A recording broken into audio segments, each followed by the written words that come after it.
Hello everyone, welcome to English classes. Class 12th Flamingo chapter 1st the last lesson. This is the third part of this lesson और previous video में हम first and second part cover कर चुके हैं. इस video में इस chapter का ये लास्ट वीडियो है. After that we are the discuss of the summary and NCERT question answer. हम कंटिन्यू करते हैं जो लास्ट टॉपिक था उसके बाद. लास्ट टॉपिक में हमने देखा था कि किस तरीके से जो फ्रेंच में जो कंपेयर चल रहा था कि जो पक्षी हैं, बर्ड्स हैं, जो पिजन है, वो किस तरीके से कंपेयर किया जा रहा था कि क्या उनसे भी फ्रेंच लैंग्वेज का राइट छीन के उनको जर्मन सिखाई जाएगी, जिस तरीके से हम पे कंट्रोल करने की कोशिश की है.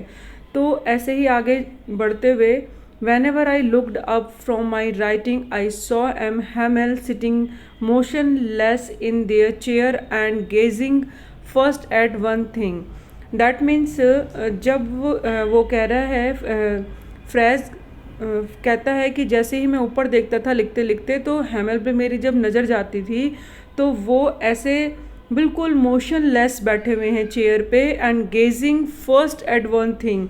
और वो किसी भी चीज़ को गेजिंग कर रहे हैं, कोई भी एक चीज़ है उसको बहुत ध्यान से देख रहे हैं. घूरना, गेजिंग यानी जब हम बहुत ही ज़्यादा इंटेंटली किसी चीज़ को देखते हैं, लुक्ड इंटेंटली, तो बहुत ज़्यादा घूर के वो देख रहे थे एक चीज़, उसके बाद दूसरा, another thing, and as if he wanted to fix in his mind. Fix in his mind means जैसे एक के बाद एक हम मेमोराइज़ करते हैं किसी चीज़ को अपने माइंड के अंदर, तो वो भी ऐसे ही सारी चीज़ों को मेमोराइज़ कर रहे थे, अपने माइंड में फिक्स कर रहे थे और उसकी एक इमेज बना रहे थे. Everything look in that little school room के अंदर जो भी वो चीज़ें थी उन सबको देख के उनकी एक पिक्चर अपने माइंड में बना रहे थे. Fancy For 40 years he had been there in the same place with his garden outside the window and his class in front of him. Fancy यानी जो वहाँ का जो था बहुत ही ज़्यादा सुंदर सीन था, लेकिन यहाँ पे बोला है कि 40 years he had been there in the same place. 40 years से वो उस प्लेस पे थे, उसी जगह रहते थे जहाँ वो पढ़ाते थे. ऊपर उनका रूम था, सामने उन्होंने गार्डन बनाया हुआ था, उनके घर के बाहर जो थी एक विंडो थी, उसके बाहर एक गार्डन था. And his class in front of him, और उसकी क्लास गार्डन के सामने ही थी. And just like that only the desk and benches had been worn smooth. जो अभी चेंजेस आ रहे थे जिस तरीके से वो देख रहा था, अगर देखे तो सिर्फ जो बेंचेस और डेस्क थे वही क्या हुए थे, पुराने हुए थे. यानी बोर्न स्मूथ यानी जो यूज़ करके बहुत ज़्यादा पुराने हो जाते हैं. Walnut tree in the garden were taller. और 40 इयर्स में जो चेंजेस थे उसमें एक तो बेंचेस डेस्क में चेंज आया है, जो उसका अखरोट का गार्डन में एक प्लांट था, ट्री था, वो लंबा हो गया है. एंड हॉप वाइन यानी जो बेल थी वाइन की, और he had planted himself twined about the windows to the roof. यानी वो ट्विंड यानी जो ट्विस्ट होती है, तो वो इस तरीके से ट्विस्ट हो के उसके विंडो से होते होते वो ऊपर जाके कहाँ पहुँच गई, रूफ तक पहुँच चुकी थी. तो ये कुछ चेंजेस थे जो 40 ईयर्स में हुए थे. और जो वो बेल थी उसको बताया, उसके अंदर भी चेंज थे. How it must have broken his heart to leave it all. ये सारी चीज़ें एक ऐसे ही थी जो दिल को मतलब बहुत छू जाने वाली थी. उनका दिल इस टाइम पे, फ्रेंच कहते हैं लिटिल, जो स्टोरी को नरेट करते हैं वो कह रहे हैं कि जो पुअर मैन यानी जो मिस एम हैमल हैं उनका दिल कितना टूट रहा होगा, क्योंकि 40 इयर्स से वो यहाँ पे हैं और अपनी सर्विस प्रोवाइड कर रहे हैं. उन्होंने जो चेंजेस हुए हैं हर चीज़ को उन्होंने अपनी आंखों से देखा है. एंड साथ में जो कुछ साउंड आ रहे थे, like to hear he sister moving about in the room ever packing their trunks. यानी जो उनका लगेज है, ट्रंक्स यानी लगेज, उनके जो सिस्टर हैं वो पैकिंग कर रही हैं अपने सामान की. उनका जो रूम है क्लासरूम के जस्ट ऊपर है, तो वहाँ से वो साउंड आ रहा था. For they must leave the country next day. अब अवश्य ही वो नेक्स्ट मतलब शायद ज़रूरी ही पक्का वो क्या कर सकते हैं, नेक्स्ट डे से वो इस कंट्री को छोड़ के जा रहे हैं, शायद इसलिए वो पैकिंग कर रहे हैं. But he had the courage to hear every lesson to the very last. बट इतना साहस है उसके अंदर कि वो अभी भी लास्ट लेसन को सुनने के लिए वहाँ पे हैं और वो सुन रहे हैं। आफ्टर द राइटिंग, जब हमने राइटिंग का पार्ट कर लिया, पहले उन्होंने अपना लेसन कराया, फिर राइटिंग कराई जो ग्रामर का पार्ट था, फिर हमने हिस्ट्री का लेसन करा। And after that the babies chanted their ba bi be bi bu byu bo bu. तो दैट साउंड जो फोनेटिक साउंड्स होते हैं, फिर उसके बाद वो उस पे आते हैं बेबीज़ यानी स्टूडेंट, यानी ये सारे जो साउंड्स हैं फोनेटिक साउंड्स हैं, अब वो इसको स्पीक करते हैं लास्ट में, क्योंकि ये सारी चीज़ें वो क्या कर रहे हैं, रिपीट कर रहे हैं। रीडिंग हो गई, राइटिंग हो गई, या फिर जो उन्होंने हिस्ट्री का लेसन किया है, या फोनेटिक साउंड्स हो गए। लास्ट में यहाँ बोला है down there at the back of the room old Hauser had put on his spectacles and holding his primer on in the both hands. यानी जो उस रूम था, जो उनकी क्लास थी, उसके लास्ट बेंचेस में जो हॉसर था, यानी जो गांव का एक मुखिया और पुराना व्यक्ति होता है, वो बैठा हुआ था।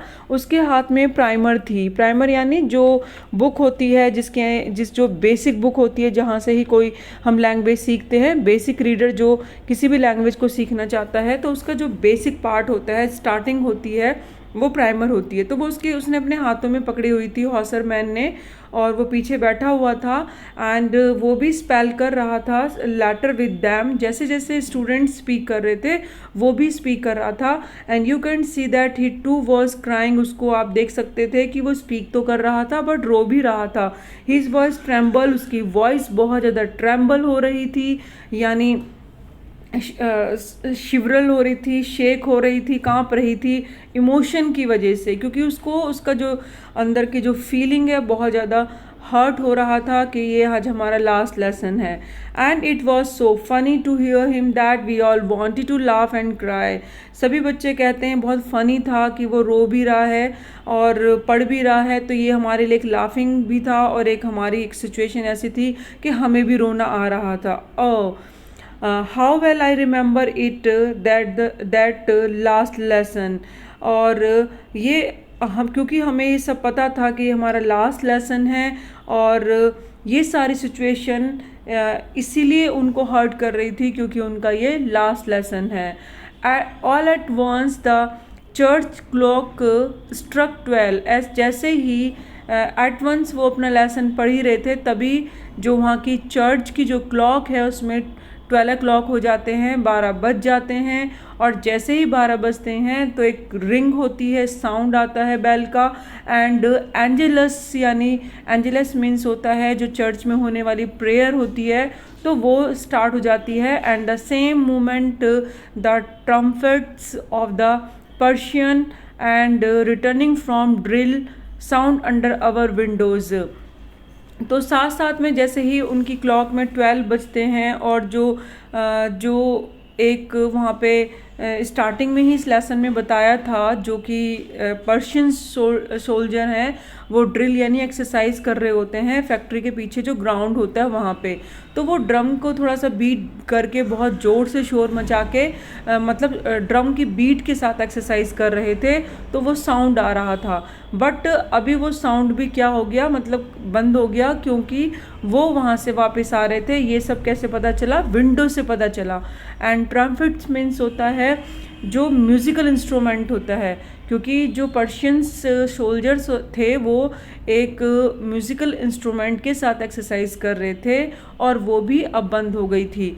यानी 12 बज चुके थे, जो टाइम था चर्च में शो हो रहा था, या फिर जो बेल बजी थी और उसके साथ जो उनकी प्रेयर थी, और जो वहाँ पे पर्शियन सोल्जर आ रहे थे, ये सारी चीज़ें, ये जो सिचुएशन क्रिएट हुई है, ये बता रही है कि किस तरीके से अब वो मोमेंट आ गया है जो कि अब यहाँ से फ्रेंच को छोड़ना पड़ेगा, और नेक्स्ट डे से अब स्टार्ट हो रहा है जर्मन का।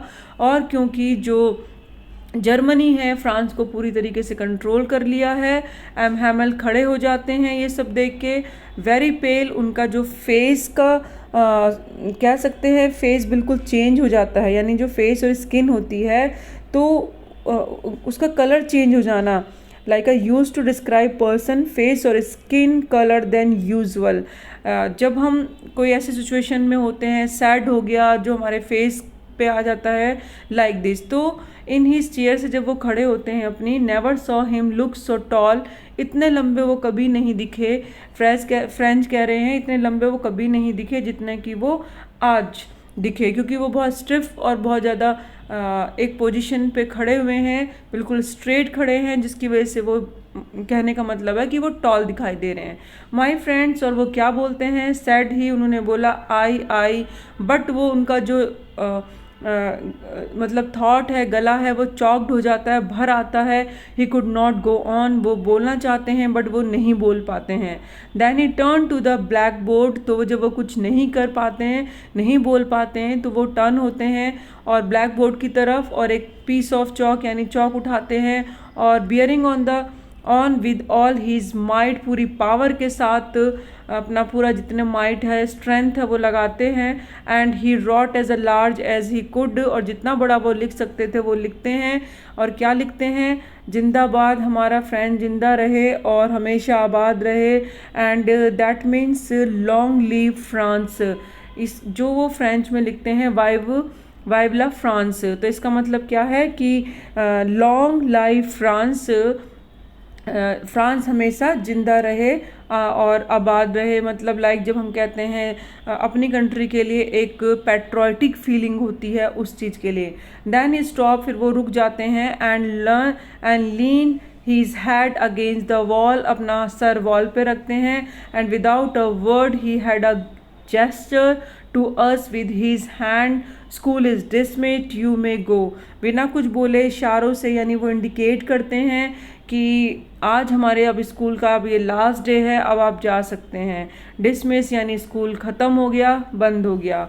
और यहाँ पे स्टूडेंट एक सिचुएशन ऐसी है कि लैंग्वेज की इम्पोर्टेंट बताते हुए बोला है, एक पैट्रियोटिक फीलिंग बताई है इस लेसन में, और किस तरीके से जो फ्रेंच जो एक इस स्टोरी को नरेट कर रहे हैं, और किस तरीके से हैमेल हैं जो टीचर है स्कूल में, और उन्होंने 40 इयर्स सर्विस दी है, लेकिन सडनली अब जब उनको जाना पड़ रहा है तो कितना फील हो रहा है। और उनकी जो एक वहाँ के जो विलेजेस हैं, जो कि विलेजर हैं, वो आए हैं, लास्ट बेंचेस पे बैठे हैं, उन्होंने अपनी रिस्पेक्ट दिखाई है।